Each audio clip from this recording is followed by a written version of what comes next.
morning. Hello and welcome to Liberty and Gun Rights Podcast. My name is James Moffitt, and I'll be your host.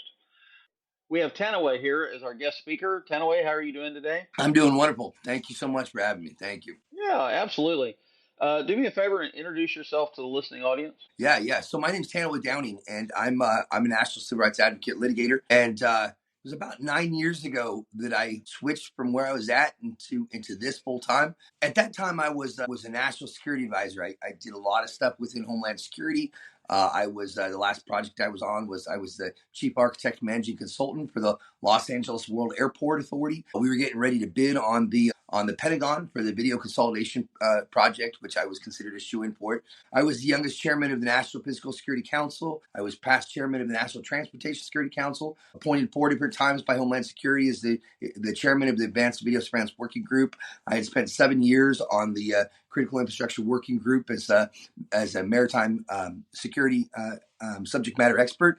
I did a lot of work with government at that point in time, and I've come to understand that national security is really code word for domestic terrorism. You don't protect the government from the people; you protect people from the government. I was on the wrong side and had been for a lot of my life, and so it was during the period of time when I went through divorce, very, very brutal divorce, one that I didn't really understand what was happening, that in my suffering, I started realizing that there were an awful lot of people around me that were suffering that didn't exist at the time, not because they weren't real, but because I didn't have the right perspective. And so it was going into my suffering that I started to suffer myself. And during that period of time, I decided that something had to be done about it.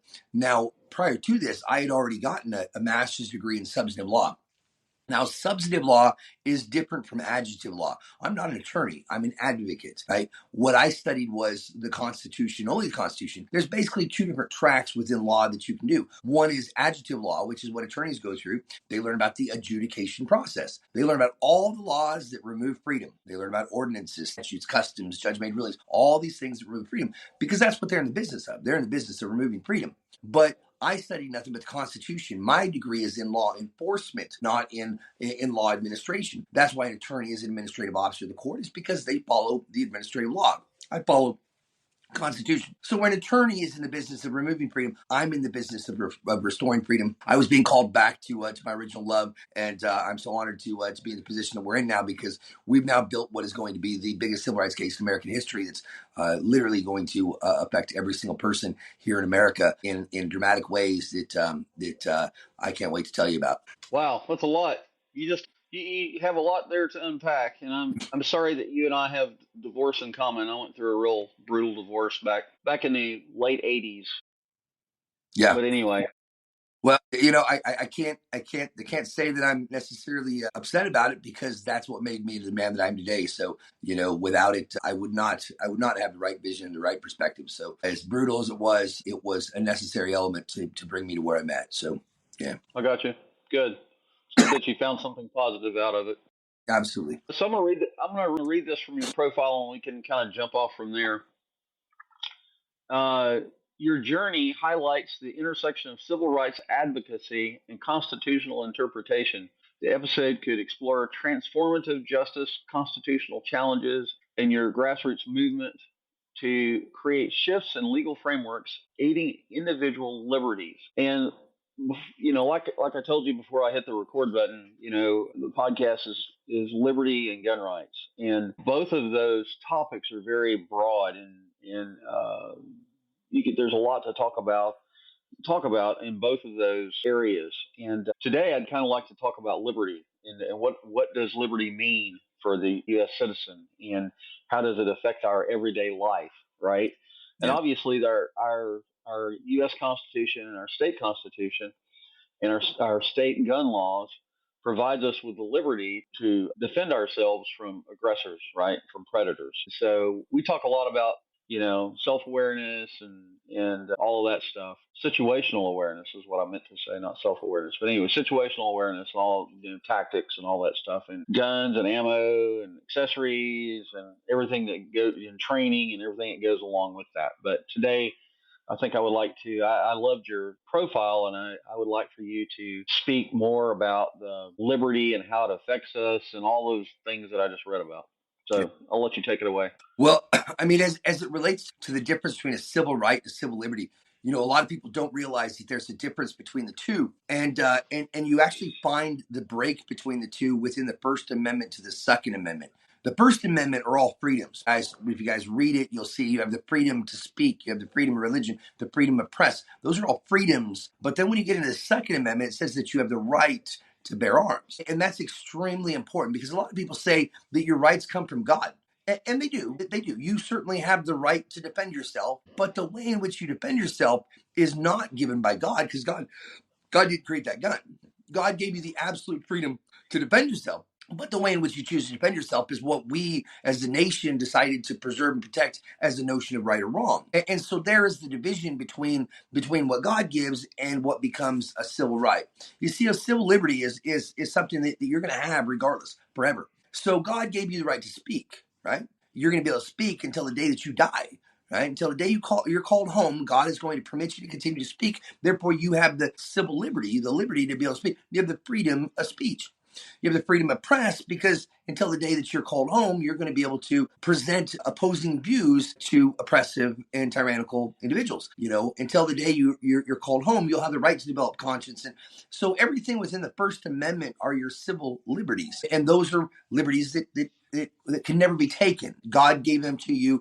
Only God can take them from you until the day that you are called home. You will continue to be able to develop your conscience, be who you are, worship in the manner that you want, speak and say the words that you want to say. But then when you get into the Second Amendment, of course, God didn't give you that gun. But we wanted, as a nation, we wanted to preserve and protect the right to bear arms, because the problem with the civil right is that it must apply equally to every single member of society. If it doesn't, it is an illegitimate law. And so, if you have the right to bear arms, then if you can remove that right from one person, you can remove it from all persons. And that means it's not a civil right. That means that it's an illusion of a right. Because if government could take it from one, it could take it from all. And so, Thomas Jefferson said that we gain civil rights as a result of choosing to protect and defend the rights of others. When you want your civil rights, the only way that you can do it is by making sure that everyone around you has those same rights. And that's just the way it works. We live in an egalitarianism form of government, which is the belief that all men are equal. But in order for all men to be equal, the government laws must treat them equal. So the moment that we create a law that affects only one part of society and not another, that's actually an oppressive law, right? And it's illegitimate Sure. according to our founding principles. All right. So one thing that comes to my mind that we don't talk about a whole lot is the Jim Crow era. Are you prepared to talk about that and how it affects certain people? Yeah. I mean, what we're looking at today is a repeat. History just has a tendency to repeat itself. That's because all tyrants, unfortunately, are exactly the same. The delivery might be different, but the tactic remains the same when it comes to deprivation tactics. And that's what Jim Crow is all about. We're seeing it again, but it's not called Jim Crow. It's called mass incarceration. But yeah, absolutely. So can you go into what the Jim Crow era was all about and what the liberties that it affected? Yeah. Just not So a Yeah, so when it comes to a felon, and let's step back just a little bit on felon, and let's understand what a felon is. Let's understand what a criminal is. So when our country was established, our founders and forefathers, they started what was called an egalitarianism form of government, which is the belief that all men are equal. But in order for all men to be equal, government laws must first treat them equal. That's the way our system is designed to work, based upon a formal set of laws and principles in which the courts and people adhere to, and which every person is accustomed to. That's the way it's supposed to work. And that means that we have the Constitution at the foundation. Everything derives from it. We have a predictable life with its absent chaos because we can understand the parameters of the life that we're supposed to live in.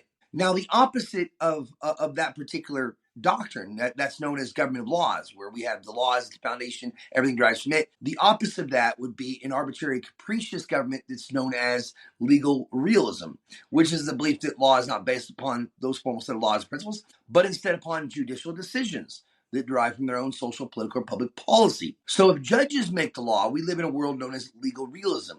If the people make the law, we live in a world known as government of laws. We're all under the belief that we live in a government of laws doctrine. But unfortunately, that's not true. Now, when our founders and forefathers started our country, I'm going to tell you, they made a huge, huge error, right?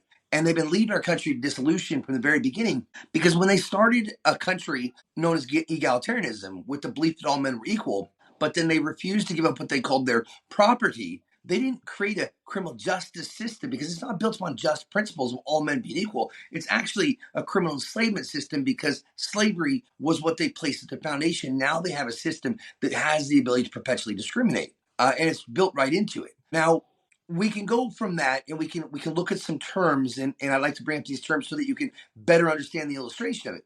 Now, the Fugitive Slave Act. A fugitive is a slave and a slave is a fugitive. Now we understand a little bit clearer what it is they're talking about when they talk about a fugitive. A fugitive is a slave is a fugitive. We can go one step further. We can go into the 13th Amendment. This was the amendment that was adopted and ratified after 1 million of our brothers and sisters died in a war, in the battle for equality, the Civil War, fighting against what they thought was slavery. And then we ratified an amendment in our Constitution that we believed abolished slavery, but unfortunately it did nothing of the sort. Not only does it permit slavery, but it codified the legality within our foundational law. Because let me tell you what it says. It does not say that you can't have slavery. What it says neither slavery nor involuntary servitude shall exist except as the punishment for crime. So what it did was it actually made synonymous the term criminal and slave.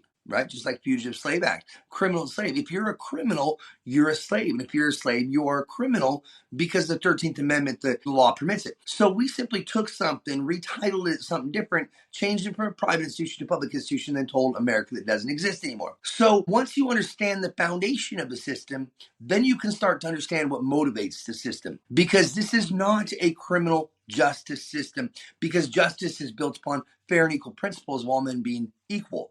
This is a criminal enslavement system because these states have realized that they can make tens of billions of dollars off the forced involuntary servitude of the weakest, most vulnerable in our society by simply labeling them a criminal. Now, to understand what was going on, we started out our country on the foundation of slavery to begin with, right?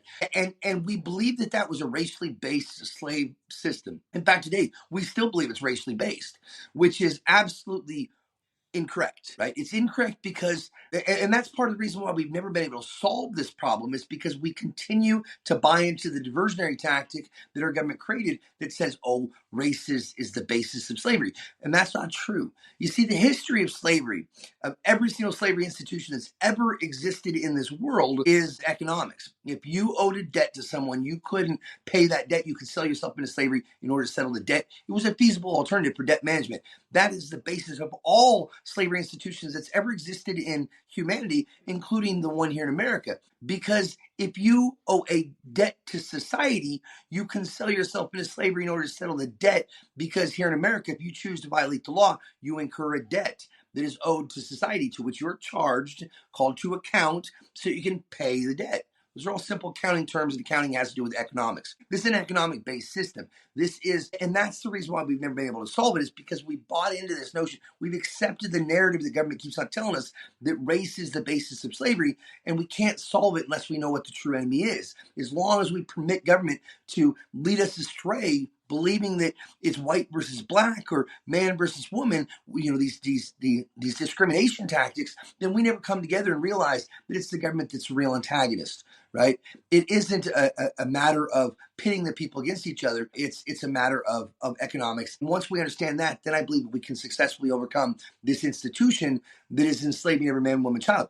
Now, the whole issue with Jim Crow is that when you become a felon, right, when you become a criminal, they tend to take two things away from you automatically: your right to vote and your right to bear arms. Now, those are very, very specific tactics used to keep the oppressed in a state of oppression. Because if you're oppressed, there's only two ways that you can rise up against your oppressor. One is democratically, the other is militarily. But if they take away your right to vote, then obviously you don't have the ability to rise up democratically. They take away your right to bear arms, you don't have the right to be able to rise up militarily. That is a tactic that's designed to keep the oppressed in that state of oppression by removing the two things that they need to be able to rise up against the acts of oppression. The oppressor doesn't want the ability for the oppressed to rise up, because obviously that would mean that they would be in danger, because once you're awoken to the true reality of the oppression and the oppressive state, they don't want you to be able to do it. So they use these tactics in order to keep you in that state of oppression, and that's absolutely the basis of Jim Crow. That's the basis of this justice system. That's the reason why they do the things that they do, is because it is intended to keep you in a state of oppression. So, during the Jim Crow era, there were a number of very, very specific things, and this was, right after what was called convict leasing era, which was 1870 to 1910, where all of these slaves, these previously enslaved people, were released, supposedly emancipated, set free. But then through the 13th Amendment that permitted the criminalization of people and the re-enslavement through criminalization, then we started seeing what was called convict leasing, where the state was now the slave owner. They would go out and arrest people on some arbitrary, capricious act, a previously enslaved person, and then they would send them off to the coal mines or the steel mills or something else that was affected negatively by the ending of a slavery institution, where the state now was leasing them out to these for-profit companies for the direct benefit of the state. And we saw horrible conditions during this era. I mean, you had actually a greater likelihood of death here in America than in the Soviet gulags, because these slaves that they were going to get, and they could literally work them to death, because all they had to do was just go and round up another one with some arbitrary, capricious allegation of a crime, and then threaten, intimidate them, force them into admitting their guilt, so that they could put them on the train bound for the coal mines or some other institution. That was what was going on turn of the century. Then you come into the Jim Crow era, which was a bunch of laws that were created in order to keep these people into their state of enslavement, because it was designed to keep them in an unhappy state. It was designed to criminalize them and then not permit them to be able to rise up against those acts of oppression. They couldn't sit on a jury. Therefore, there was no representation within the jury of the criminal state. Like today, one thing that I like to point out is the fact that how can you say that a trial by or a jury of your peers that does not include a felon or does not include a criminal, how can you say that that is a representation of our society or of your peers, when 33% of our society is convicted of a crime? Where is the felon on that jury, right? Where's the person that's been through it, right? And so the whole Jim Crow era, the whole intent there was that they were going to create laws that were going to keep the people in a state of oppression. And so we saw laws that denied them the ability to sit on a jury, denied them the right to be able to go and get a house, placed 90,000 limitations on their ability to go and get a job because it kept them in a state of unemployment. You took away their guns, and all of these things were designed to keep the oppressed in a state of oppression. And once again, now you fast forward out of the Jim Crow era into today with mass incarceration, and we see the exact same things that's in place even today, where the felon does not have the right to sit on a jury. The felon does not have the right to bear arms. The felon does not have the right to be able to go and get a job, can't get a driver's license, can't get a house.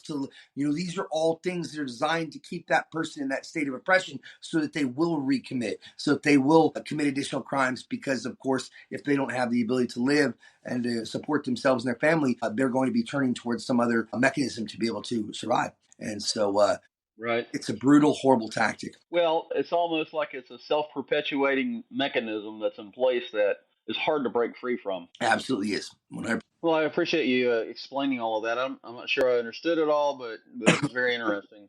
Talk about, I'll just ask you some questions, I guess. How did a pivotal moment shift your views on justice? Which pivotal moments? I mean, I don't know. That was one of the questions. Just pick one, I guess. Okay.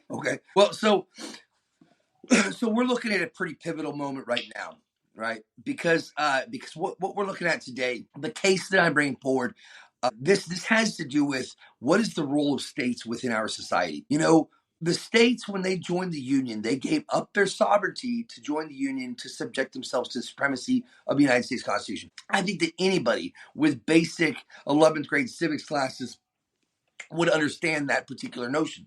Here in America, we've got a union, and that union is made up of 50 non-sovereign states with a centralized governing structure. We don't have sovereign states, because the definition of a sovereign state is the state that's complete in itself, not subject to a higher government's laws. So as these states claim to be sovereign, they're saying that they have the ability to be able to act in their own way and govern themselves, and so states do not have the authority to create their own laws and then substitute them for the guarantees of the Constitution of the United States. And yet we've got a number of states, 42 of them, in fact, that have created laws in their inferior state constitutions that directly abridge the guarantees of the Constitution of the United States of America. That's a big problem, right? Because that's not the role that states have. They don't have the authority to be able to create their own laws. So we're at a very, very pivotal point here where we need to decide, are states sovereign? And if they are, then great. The United States Constitution is not the supreme law of the land, does not enjoy legal superiority over conflicting provisions with state constitutions and laws, and that means that the states are more powerful than the central government.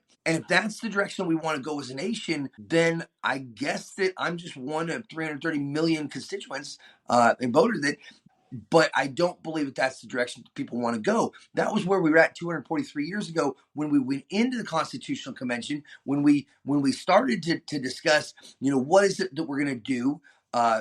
Benjamin Franklin, James Madison, Alexander Hamilton, all of the founders that went into that Constitutional Convention, they had basically three questions that they needed to respond to. One of those questions were that these states, there was no way to get a sovereign state to actually implement the laws that were created by the central government.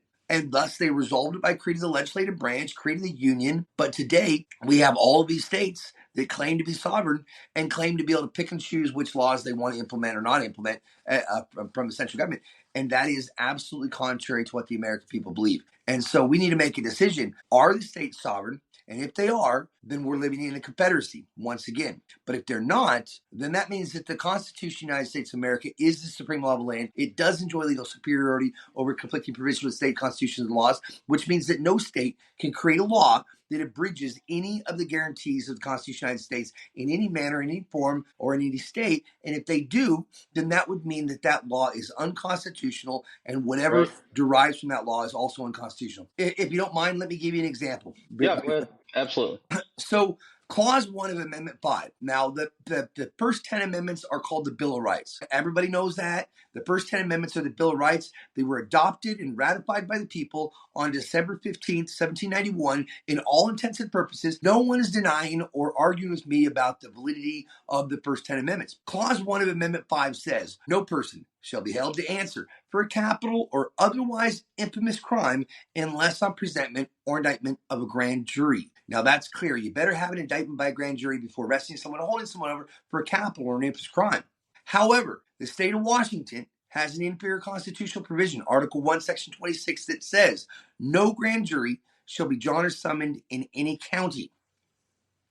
So now we have an inferior state constitution that functions directly to the contrary of the United States Constitution. Now we got a supremacy issue. Now we have to determine which laws are supreme. Now, I'm using this indictment issue as a mechanism to be heard by the court because today there's more than 700,000 people currently in prison here in America on direct facial constitutional violations. Means the state did not follow the proper procedures and processes enumerated and written within the Constitution for all to see in the procedures to put a person into prison. That would be a direct facial constitutional violation. There's more than 700,000 people that are currently in prison illegally and unconstitutionally on direct facial constitutional violations because the states did not conduct a grand jury, secure an indictment, and they prosecuted by way of what's called information, not indictment. Well, according to Title 18, subsection 555, information can only be used as the charging instrument for non-infamous crimes, for misdemeanors. And yet these states are permitting them to be able to charge that way. Now, when I started this litigation, I thought that it was somewhat localized. I thought that it was just the state of Washington, but it's not. There's actually 13 states that do not conduct a grand jury here in America, including the state of Pennsylvania, state of Michigan, state of Connecticut, state of Oklahoma, state of Washington. These are states that are acting in direct willful defiance of the procedures and processes codified in the Constitution, and that's a pretty big deal. Right? But that gets us in to be able to have a much bigger conversation about a much bigger issue, and that is, can states actually be judged in a case in which the state itself is a party in the cause? And the answer there is going to be no. But that's the heart of our litigation, But these states, a good example would be the state of Rhode Island. I'm going around, I'm serving all the state Supreme Courts, all the state attorney generals right now. We've served 42 of them so far. I was just in Rhode Island just the other day, and the Attorney General of Rhode Island, Mr. I don't remember his name. His name he's not important enough to remember, unfortunately, especially making a statement such as this. But the Rhode Island Attorney General, he was out campaigning just a few weeks ago or a couple months ago, and he went to a rally, a speech at a high school up in Rhode Island, and he stated during that speech, he said that he's aware that a number of these statutes are unconstitutional, but that he's going to continue to enforce them until directed otherwise. And that just goes to show what it is that we're looking at here, because these states, they believe that they have the power to alter the Constitution of the United States, go against the will of the people, and act in whatever arbitrary capricious manner that they want. And they're going to continue to do it as long as their leadership permits them to do it. And that's why my focus is on the Supreme Court of the United States, because until the Supreme Court of the United States steps up and accepts their criminality, accepts the actions that they're permitting their agents to do in a treasonous and an unlawful manner, until we get the highest court in the land to acknowledge their criminality in permitting their agents to act criminal, then we're not going to get the action that we're looking for out at the edge. The reason why these state judges are acting in the tyrannical nature that they are, or the oppressive nature that they are, is because the highest court in the land is permitting them to do it. And so, a lot of people say that you can't go to the court and get the court to act proper, which is why, ultimately the decision is going to come from the court, but the battle is fought in the opinion of the public. And that's why I'm out here fighting the public, making the public aware, because as long as the public permits their agents, the courts and judges, to do the things that they're doing, the public is culpable in their negligence in permitting this to happen. So there's a number of states that are acting in direct willful defiance of the Constitution in a number of different ways. We're taking one particular issue, one small issue that's actually quite large, the indictment by a grand jury issue. We're taking that issue and using it as a springboard to talk about a much, much bigger issue. And that is, what is the role of these states, and are they sovereign or not? Because they cannot be sovereign if we live within a union, because a union is defined as two or more non-sovereign states with a centralized governing structure. A confederacy is defined as two or more sovereign states with a loose, decentralized governing structure. So if we live in a confederacy, that's fine. Then we've transferred back into what we were 243 years ago. But unfortunately, Article 1, Section 10 of the Constitution of the United States says that no state shall form a confederacy. So we have a constitutional issue that we probably should get discussing as well, if that's what's happened to us and we've switched back to confederacy, because confederacies are specifically barred against in our Constitution. Right. Okay. One of the things that seems to be a hot topic today is Convention of States. Can you talk about that? I can, to some extent. So the Convention of States is our opportunity. If you want to know how to change the Constitution, you would go to the fifth article. The fifth article is the special amending article. So if you want to amend the Constitution in a lawful manner, that's where you would find how to do it. And I point a lot of people to that particular article because it's important that we understand the correct and proper way to change the Constitution of the United States. It doesn't come by way of judicial fiat.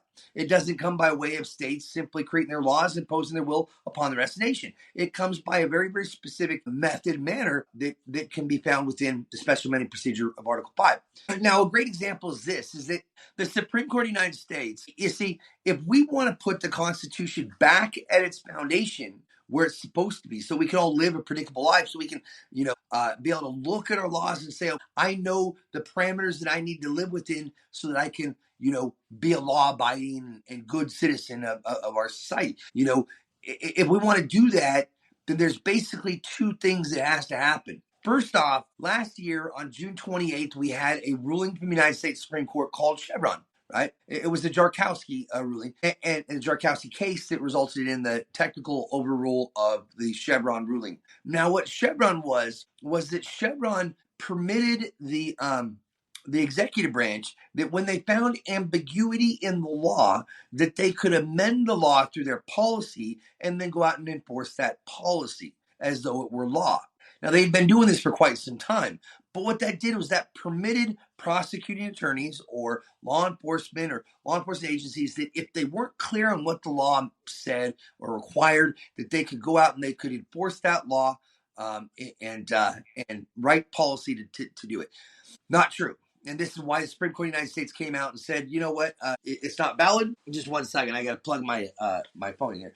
So they said that it's not valid. They said, executive branch, you do not get to create the law, right? All law must be made by the legislative branch. That's why Clause 1, Article 1 of the Constitution of the United States says, all legislative power is vested in Congress of the United States, consisting of a Senate and a House of Representatives. So all power to legislate, meaning all power to make, create, amend, destroy law, is vested in the legislative branch. Executive branch, you don't get to create law. You don't get to amend it. You don't get nothing. So Chevron comes out and says you don't have any power to create laws. But yet for a number of years, we've been permitting these executive orders and these policies to be portrayed as law.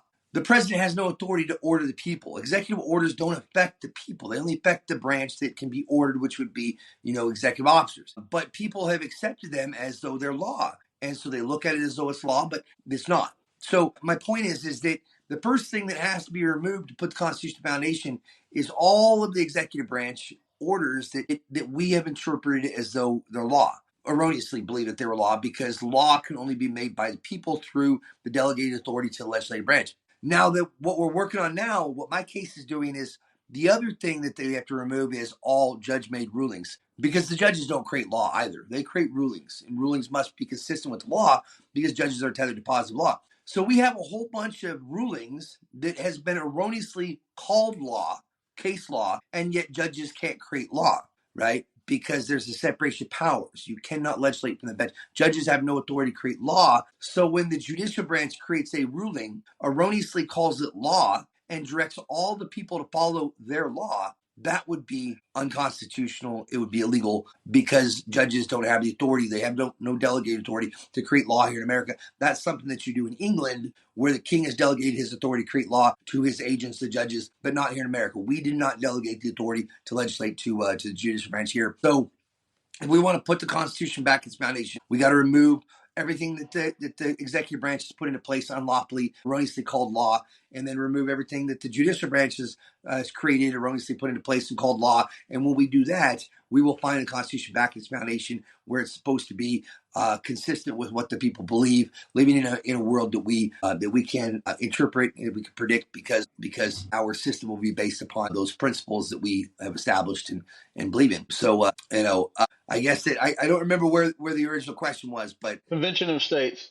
yeah. So We're talking about the. so there's two ways to change the Constitution. One is by an authentic. Well, they're both by authentic acts of people, but one is through the legislative branch. So it says that once 2/3 of both House and Senate approve an amendment, then it goes out to the states, and through the suffrage of the people, once 3/4 of the states adopt it and ratify it, it becomes part of the Constitution in all intents and purposes. Now, you guys, it's not easy to change the Constitution. There have been more than 90,000 proposed amendments to the Constitution of the United States of America. We've only amended it 27 times, right? And 10 of those came at the very beginning with the Bill of Rights. So it's a very difficult thing to change the Constitution. So don't think that it just changes arbitrarily. That doesn't happen. So that's one way. The other way is through the Convention of the States. That's why I went out and I served 2/3 of the states with these notices, served the highest executive and the highest judicial officer with notices that their agents were committing crimes. Because if we have 2/3 of the states that are together decide to enter into a convention, we can bypass the legislature and we can enter into that convention, and we can make changes on our own without the legislature. That was why I concentrated and focused on, when I went out serving all these states with their notices of these criminal acts that their agents are committing. That's why I focused on 2/3 of states. 2/3 is 33 states. I actually have served 42. So we're well above the 32 number. But you have to have 2/3 of the states together and joined in order to bypass the legislature, enter into a constitutional convention where we ourselves can make decision if this is the world that we want to live in. Is this Constitution consistent with our wants, or do we need to make changes by bypassing the legislature if they're unwilling to take action, do the right thing on their own? Okay. Second question: can you share the core objectives of the We Shall Be Free tour? Yeah. So the We Shall Be Free tour is we've got a couple mantras. One is fighting crime from the top down. So as I said before, this issue of criminality, the way that we're trying to solve it today, where we go out and we fight, we arrest the people for the crimes they commit, it's never going to work. This is what's led to mass incarceration, 800% increase in prison population in 30 years. This is why America has 16 times more prisoners than the next closest industrialized nation. This is why we have 5% of the world's human population, but 26% of the world's prison population, is because we are enslaving people in the United States through institutions that we would call a sweatshop in China, but a prison here in America. So we are not going to solve the issue of criminality fighting it from the bottom up. We got to start from the top down, because if our country is being led by criminals, and remember, a criminal is defined as simply one who transgresses the law. So if you transgress the law, and I don't care what that law is, whether it's Constitution, state statute, whatever, if you transgress the law, you are a criminal. So if our country is being led by criminals, then that means that we're going to be led toward criminality, which is going to produce this environment of crime, and that will produce a society of criminals. So before we can deal with the criminality of people, we got to start with the criminality of our leadership. We must first ensure we have leaders that are going to lead us in a lawful direction out of love, faith, obedience, and respect for law and the will of the people and the laws that they establish. And until we do that, we're not heading in a good direction. So as long as government is acting unlawfully at the beginning, what they're producing is going to be unlawful. So what I'm trying to do is I'm trying to draw a line in the sand and show them that justices and judges, prosecutors, you're all acting unlawfully because you're not following the law. You're not obeying the obligation that you have through the oath that you took to the object to which fidelity is bound, the Constitution of the United States of America. That's the one thing that makes America America. And so if we destroy that, we see the destruction of our nation, which is the heart of this issue. We can't continue to permit the destruction and erosion of our nation through the abuse and disregard of the foundational laws that we have. We need to decide if we are a union, if we are, then that's the one thing that makes America America. That's the one thing that creates our union, and that means that all states must adhere to it. And that's the obligation of these public officials, is to make sure that we preserve America. And so, as I draw the line of sand here, all that I'm doing is I'm saying this is what the law states. This is what America is. This is what we believe in. You guys are clearly operating outside of that. And I'm going to ask you to please return to established rule of law. Let's work together and let's preserve this country by preserving the one thing that makes this country a country. And if we don't, then we're going to see a breakdown, fracturing, dissolution of this nation, such as we are today, because we're not adhering to the one thing that makes America America. And that's allowing all these states to now say, I'm sovereign. I'm no longer going to participate in the political process. And we see this breakdown happening. And I don't want to see this happen anymore, because this is a country that I love. But the only thing that makes this country a country is that Constitution of the United States. I'm focused on the preservation of it. The tour is all about that. We're not fighting for state constitutions. We're not fighting for judge-made rulings. We're fighting for the Constitution, because we're in a place right now where I think we're on a very, very dangerous track for this nation and the future sustainability of it. So, that's very interesting. What are the risks and challenges of correcting judicial practices you oppose? What's the risk? Well, there's an awful lot of them that don't like it. You see, I'll be frank with you. What this is, what we're fighting, is what's called narcissism, right? And narcissism is all about people that are not being truthful, right? They're liars, and we know that a lot of them are liars, because, of course, the effect of perjury is, in fact, that you're a liar. So if you're not being honest with the oath, we know that you're committing perjury. Therefore, we know that you're a liar. So there's a number of things that we can point to understand what's happening. But what I like to explain to people, I spent a number of years, 8 years in special operations military. I got out. I went to work for an intelligence agency, worked a number of years for Homeland Security and Department of Energy. I'm trained in lie detection. Right, I'm very, very good at lie detection, and when you deal with lie detection, what you have to do is you have to look at words and actions. They have to align. So you might say that you're honorable, you might go and portray yourself as honorable, but if your behavior or your actions are not consistent with honor, you're not honorable. You're a liar, right? And your beliefs are inconsistent with your morals and actions. So what happens with this narcissism is that you believe that you're one thing, right? But your actions are something else, and inherently you know that there's a break in fracturing, and you're not being congruent with yourself, and your actions and morals don't align. So what you do is you start to justify your behavior, knowing that you're not acting lawfully, knowing that you're a criminal, right? You start to justify your behavior. And so, for instance, with a prosecutor, you might say, "Oh, well, if we don't do plea bargains, if we don't threaten and intimidate people into pleading guilty, then it would clog up the system, right? Or if we don't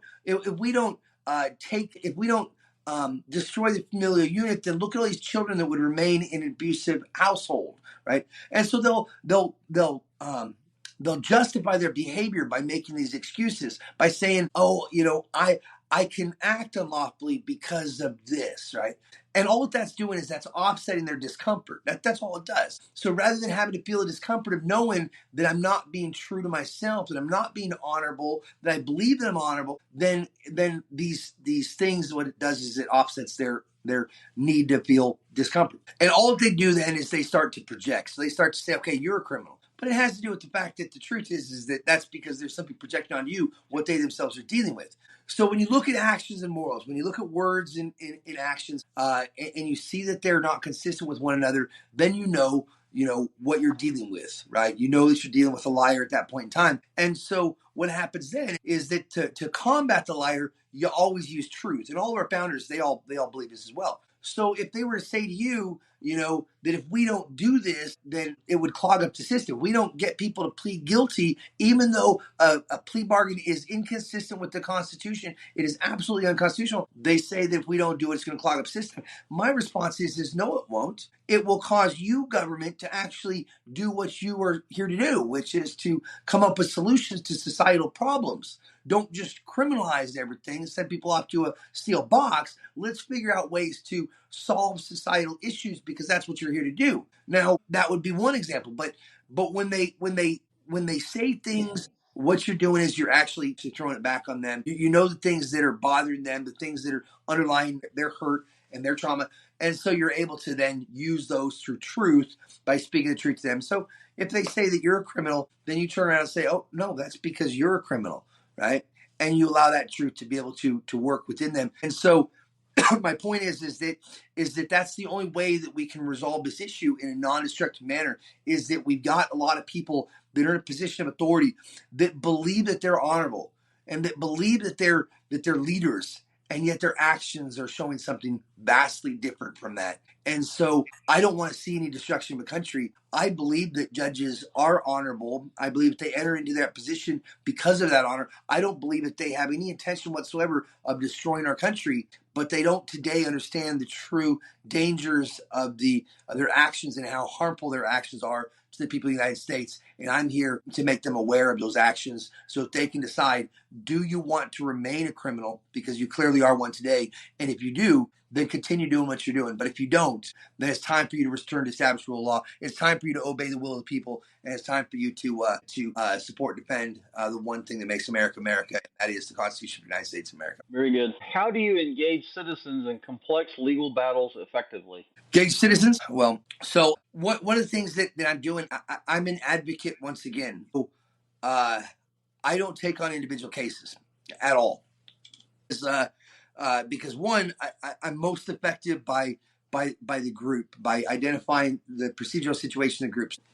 What I'm trying to do is I'm trying to get the largest group of people into one single procedural situation, talking about one single issue that fundamentally affects all of them. Because if you can identify one crime committed by government in the pursuance of an outcome, by that crime, everything that happens after it is automatically unconstitutional. So in the case of this indictment by a grand jury issue that I started talking about, when you look at the indictment's what's necessary to perform the arrest. All right. So if the arrest is unconstitutional because government didn't have the proper documentation in place to perform the arrest, then that would mean that everything that derives from that arrest must also be unconstitutional. That would include the investigation, the pretrial detainment, the plea bargain or the trial. It would include the sentencing, post-sentencing relief, the fines. All of this stuff would all be after and subsequent to the arrest. So if I could point to a crime committed at the point of the arrest, then that would mean that everything else is moot. We don't have to talk about irregularities in the evidentiary procedures. We don't have to talk about threats, intimidation, and biasness of a judge or lies from a prosecutor. We don't have to talk about the conditions of a prison and whether or not they're humane. We don't have to talk about any of that because all of that derives from an arrest. And so we can get the largest group of people talking about one procedural situation when we all accept the fact that let's find the first crime was committed against all of you. And the first crime was, of course, the arrest. Because if the state did not have authority to perform the arrest because they didn't have the proper documentation according to the Constitution to perform the arrest, then everything that derives from that arrest must also be unconstitutional because it's tainted by the illegality of the way it was obtained. Wrong will always produce wrong. Right will always produce right. You cannot have an unlawful act result in a lawful outcome. You can't have an unconstitutional act result in a constitutional outcome. So I'm engaging the public by trying to bring them back to the same procedural situation, trying to get the most people as possible talk about one issue, because today Scripture says that you're, Paul in the book of Romans, he actually says that you're all just a bunch of clanging cymbals, all making a bunch of noise. And I use that analogy today because as all these people sit and talk about their own individual cases, their own individual issues, it doesn't give us any direction to look. It's just all this noise that's being made because everyone has their own independent issue. Everyone has their own independent procedural situation, and it's not bringing together commonality so we can zero in and focus on one particular issue. That's where the attention comes in. That's where, if we can reduce the noise level of all these individual cases and come together with 10 million people talking about one particular issue, being the arrest or jurisdiction. If we talk about that one issue, we reduce the noise level, and now we zero in on one particular issue. And once we do, we illuminate that issue that affects the massive number of people. Once we do that, then it'll never be made dark again. We can address that issue through the one single procedural situation. And then once one person overcomes that issue, they all overcome it through what's called vicarious relief. So what I'm trying to do is I'm trying to bring the massive number of people together, focus in, zero in on one particular issue that affects the largest group of people. And when we do, we will absolutely overcome, because the numbers will be indicative of bringing light to a particular issue. And so that's how I engage the public is through that single procedural situation that affects the largest mass of people. So, if people listening to this podcast wanted to get involved, is that what you're talking about? Is that part of the We Shall Be Free tour? Yeah. Yeah, so the tour is, and we're getting ready to start this right now. We're working on funding, so I don't get paid. I don't take on any individual contracts. I don't get paid. I haven't been paid in 9 years. All of my clients don't have money, because if you're having your rights taken, your rights are being taken from you because you're poor, right? So 9 years ago, I made the decision that I was going to do this regardless of whether there was money or not. I was in a situation where I was not happy with the direction I was leading my son, and I wanted to be a better example to him of what a husband and father was. So I made a decision that I was going to do this whether there was money or not, because I wanted to lead my son in the right direction. So what the tour is we've got a victory lap that's now coming up. Again, I've been building this case for 9 years. We've been building momentum. We are very, very close to receiving the docket number from the United States Supreme Court. And the moment that we do, there's going to be roughly 40 days between that day and delivery of oral arguments to the Supreme Court in Washington, D.C. And so what we're planning is 32 press conferences at 32 state capitals over the course of 40 days, ending back in Washington, D.C., where there won't finally be a single news station in the country that won't be there to meet me, greet me, and watch me as I walk to the Supreme Court to deliver oral arguments on behalf of people in the United States, all of you, for the deprivation of rights and freedoms that have been robbed from you by this government. This is a massive movement that we're building, and we're ready to start seeing this come to fruition. Next week, we've got a major press conference in the state of Oklahoma. We're going to be delivering it on the steps of the Oklahoma State Capitol. It is a massive situation with a actual judgment from a jury trial that has been put into place that comes with 11 zeros, and this is going to be a case that with the monetary award from an actual jury at the United States District Court is enough to actually bankrupt an entire state. And we got it from one single case, and we look forward to be able to tell the public about this, because this is enough that we might be able to start setting the dominoes into effect, start dropping this, and that's going to be enough to actually get the docket number that we've been waiting for from the United States Supreme Court. And once that happens, we will start here in Oklahoma City. First stop is going to be Jefferson City, Missouri. With our first press conference, we'll be circling all the way around. We're working on getting the funding for that right now. As I said before, I don't get paid. I operate only on donation only. But I do that because that allows me to focus on service, make sure that I provide the best service possible to my clients. And if I do, they make sure that I have resources that I need to be successful. And so if you guys want to get involved, prayer is extremely important. I live and feed off of that. Donations are extremely important, because I cannot do my work without you guys supporting me and giving me the resource that we need to be able to do it. And number 3, we need affidavits. So if you've been charged with or convicted of a crime by the justice system, you can go out to our website, www.tanawah.com. That's TANAWAH.com.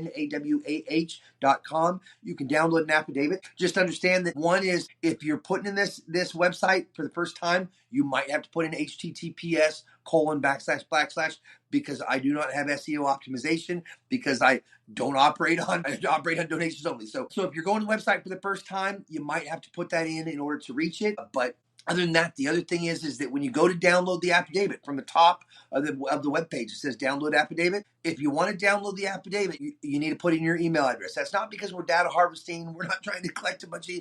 I'm simply doing that so we have a listserv, so that if we get a response back, I can quickly, send out a message to everybody that delivered an affidavit to us. So that's the reason why we're asking for the email address. Please don't, get paranoid and think that we're doing something else. But you download the affidavit. If you've been charged with or convicted of a crime, we have roughly almost 400,000 affidavits at this point in time. The number that we're looking for is 500,000. Once we reach 500,000, that's going to be taken back to Washington, D.C. That's going to be the final blow to this court.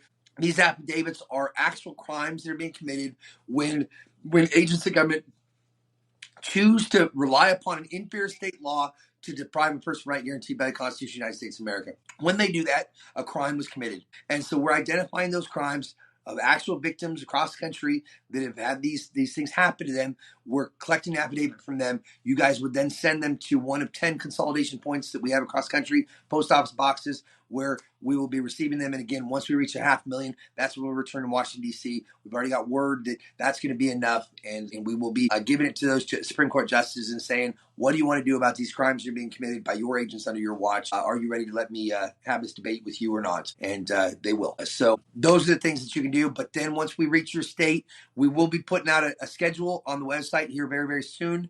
And once we do, then I would say come out, and visit with us when we come through your state. Be present at that press conference. Be present at that rally, and let's change this country. Thank you so much. Thank you, Tanawah. I appreciate your being here today and explaining all of that to us. And apparently, there's a lot of work to be done. So, to the listening audience, I want to say thank you for listening today. Thank you for the privilege of your time. You can listen to our podcast on Captivate.fm, Apple Podcasts, Amazon Music, iHeartRadio. The video episode will be on Rumble.com. That's spelled just like it, rumble.com. It's a conservative alternative to YouTube. Be sure to share our podcast with your Second Amendment friends, family, and coworkers. I try to release a new episode every Friday at 8 a.m. You can contact me at Liberty Gun Rights Podcast at proton.me. That's Liberty Gun Rights Podcast at proton.me. And thank you for listening, and we'll talk to you later. Thanks, Thank you so much. Tanawah. Thank you, brother.